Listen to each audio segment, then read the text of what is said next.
Hi, we start now the main part of valuation. Let's move on into this first part, introducing the whole concept of valuation, specifically some of the key methods that we will be using. So, what are we covering in this first part? We are looking at an overview of the methods, we are looking at the asset-based method, we are also looking at the discounted cash flow or DCF method. You will see that here something that becomes very important is the concept of time value of money. The money today is not the same as the money in 2 years or 3 years. We need to introduce an element to help us to differentiate this. So let's move on, and the first method that we will be covering is this asset-based method, and then also briefly mentioning maybe a smaller method that is also the income method before we move to the other ones. In the next sessions, we will also be covering aspects of the market method or the option-based method.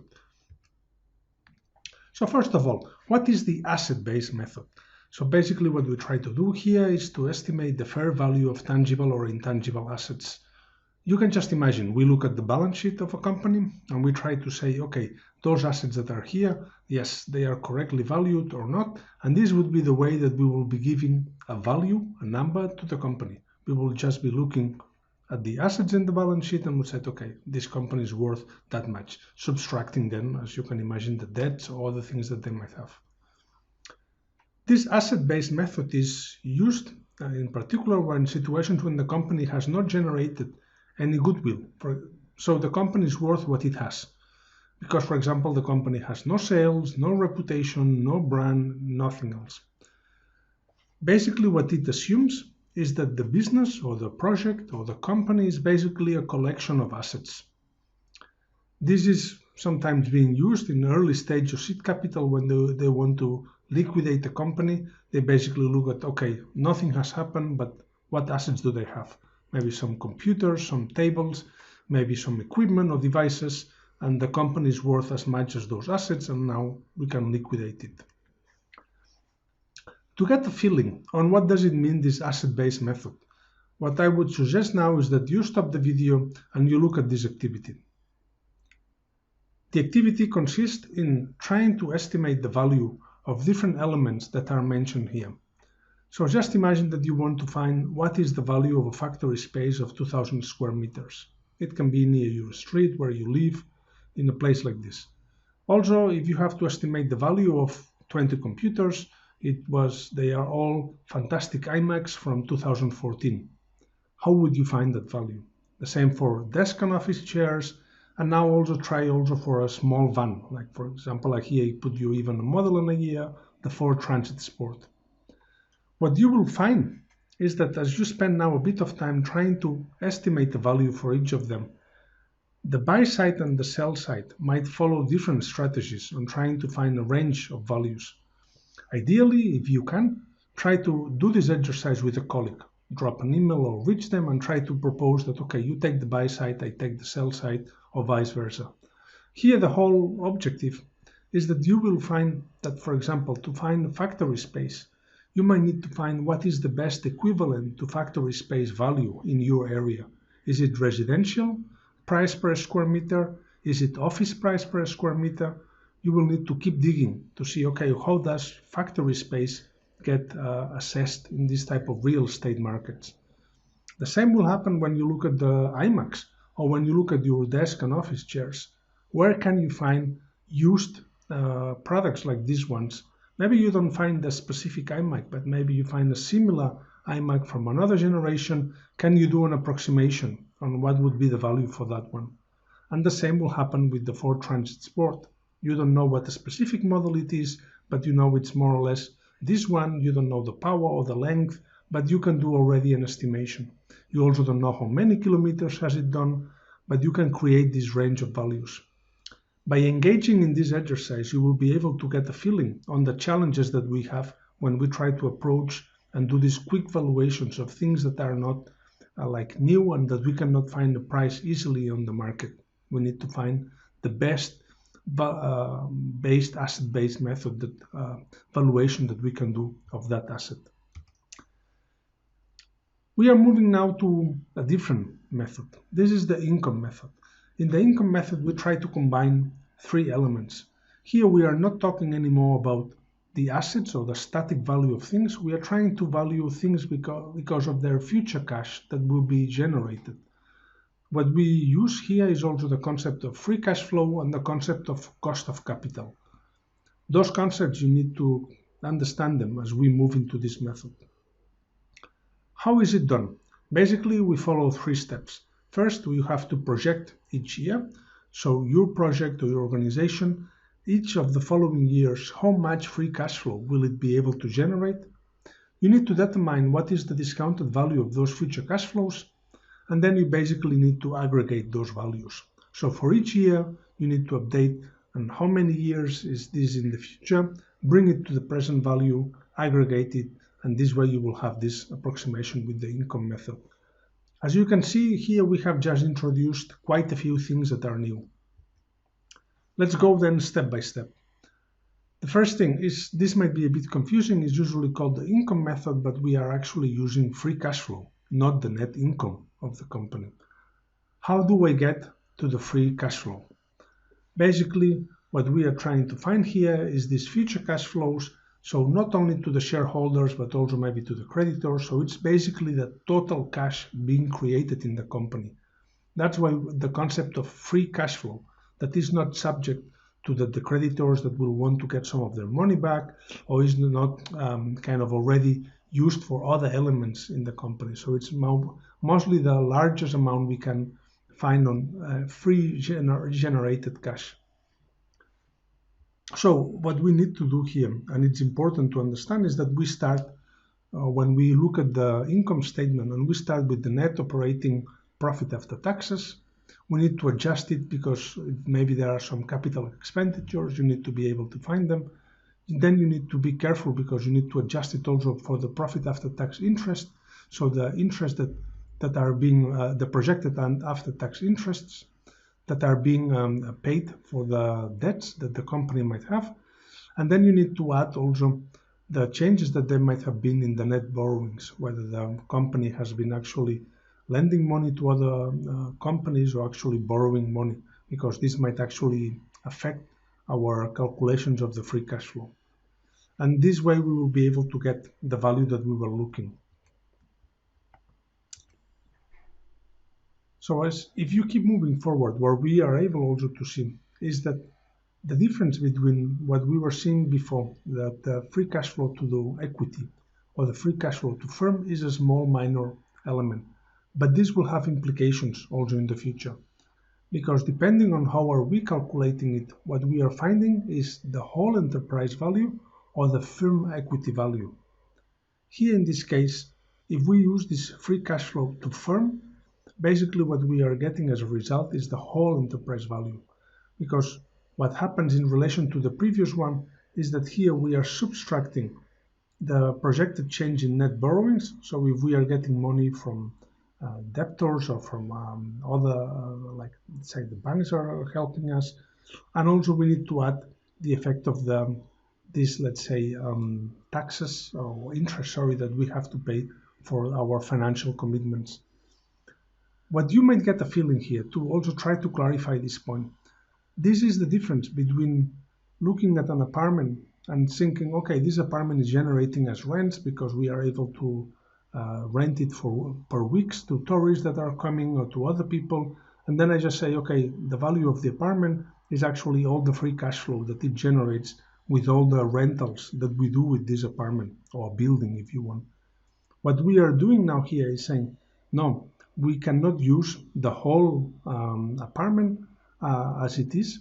All the rents, we need to also take and subtract the cost that it has, for example, the mortgage that we are using, and other capital expenditures that we might have, or borrowings that we might be doing.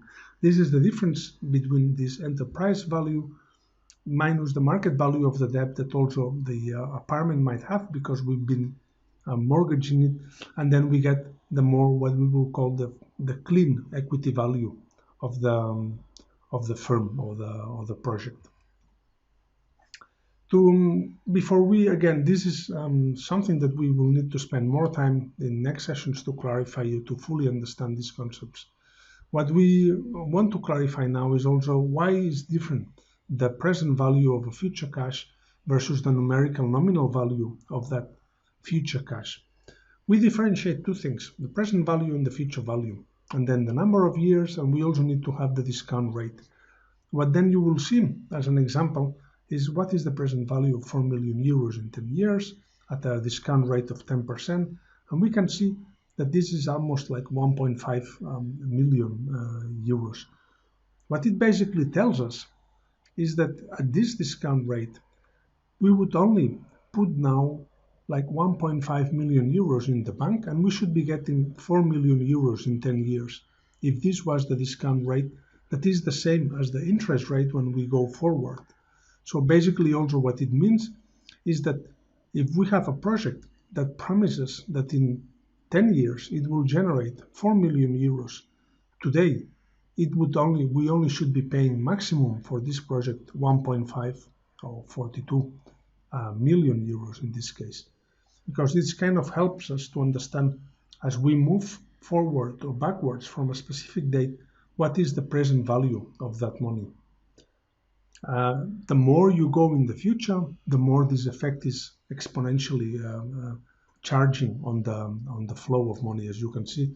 So if we go into 20 years, we would only put down right now 500,000 or almost 600,000 euros.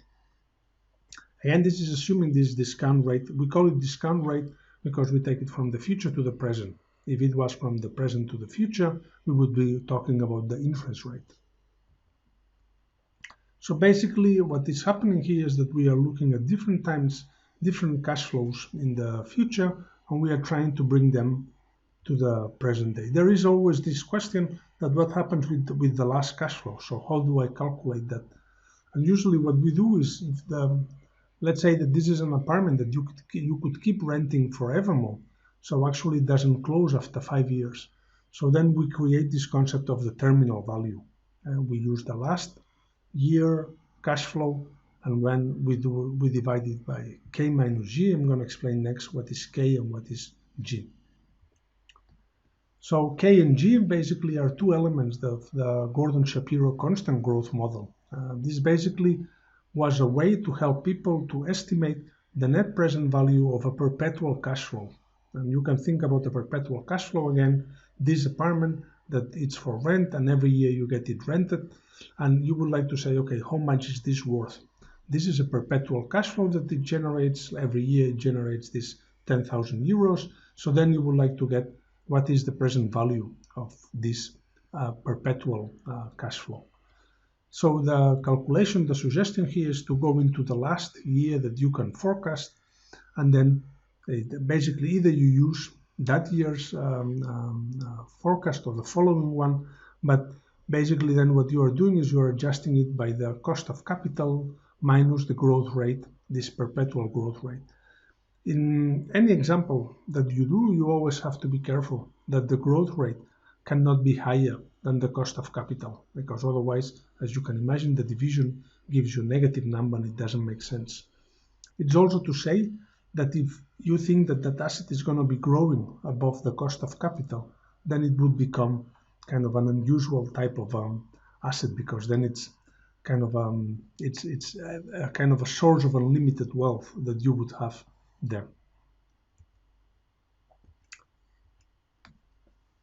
Now we need to take also again a break here, because it's time to go into the two concepts that we use to calculate this time value of money. Is this whole concept of the IRR and the NPV. IRR as internal rate of return and NPV as net present value. There is an exercise that we will be able to complete, but before we go into this exercise, please spend some time looking at this Padlet. It's basically a website where we have been collecting definitions of what is IRR and what is NPV, and what are the pros and cons of each of them.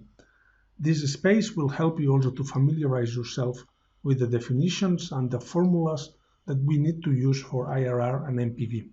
Later you will see that with Excel or other spreadsheet software, it's very easy to get this done. So, as I was telling you, now it's the moment to again stop the video, take a break, look for this exercise and try to complete it. Try to find each of the different projects valuation and which one would you pick. You can pause the video now.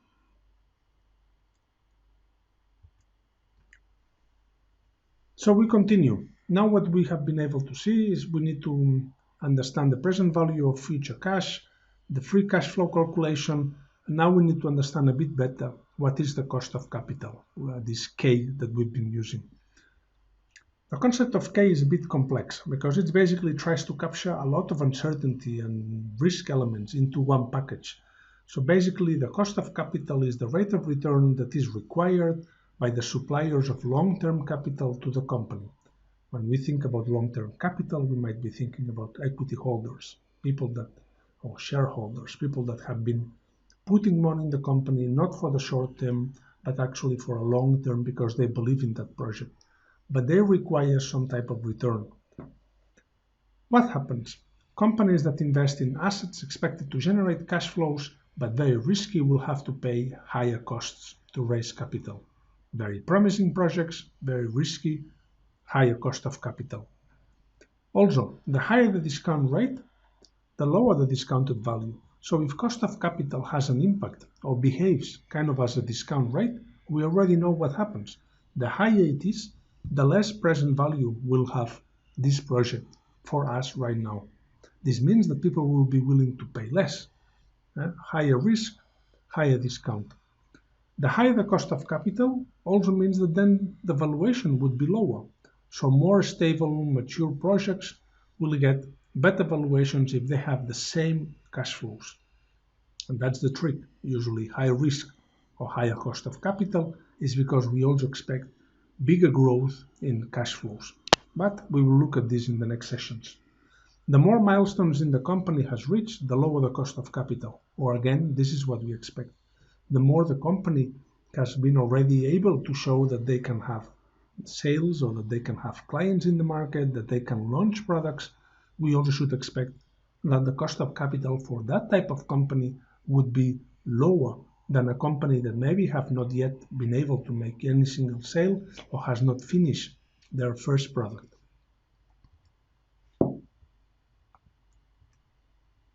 So, how do we calculate the cost of capital? Step by step, we need to determine the proportions for each source of capital, debt and equity. We don't compensate long-term debt holders and equity debt holders the same way, because also the risk positions with the company is not the same. We need to determine the cost of each of those sources of financing. Debt holders, we need to estimate how much we should reward them so that they actually become debtors. Equity holders, we need to know how much we should also reward them, how much should we kind of be compensating them in the future so that they are willing to invest in the company.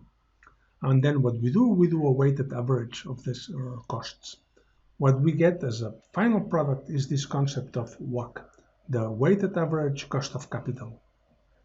So, as now you can imagine, this will become our discount rate. So this combination of the compensation that we offer to the debt holders, the compensation that we offer to the equity holders, taking into account how much are we using of each of them in our liabilities, then this will help us to estimate what is the discount rate, what is the premium that we should ask to our producing assets, that they will be generating those cash flows to be able to generate a final valuation of a company.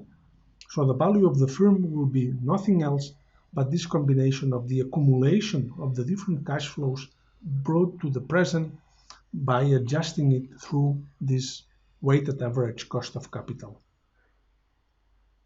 So at the end, you can get already the impression that this is similar to doing an MPV, but with a special discount rate that is this WACC. So how would we do that in a private firm? What we will do is that we will be looking, the first step, we will try to do a projection, a forecast, like we've been doing.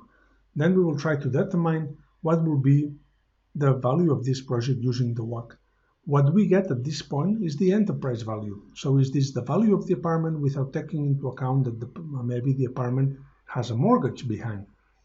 What we need to do then is to aggregate any cash flow in the current balance sheet. Just imagine that the apartment has some lingots of gold in one of the rooms. So this is kind of almost a cash equivalent that we should add to the valuation. But then we should also subtract the debt. So the mortgage is less value when we want to calculate the equity value of the firm. Highlight here is the difference between the apartment enterprise value without taking into account anything versus equity value, the value of, let's say, that apartment after you also take into account the mortgage that is still pending to be paid or other debts that are related to the apartment. So what are the takeaways of this first part is remember the asset-based method, what are the elements, why we use it, and why maybe it also has some complexities or some problems, or the discounted cash flow. That is the more complex but also more complete method of valuation that we will be mostly using, and it's the most commonly used in finance. This is the end of this first part of valuation.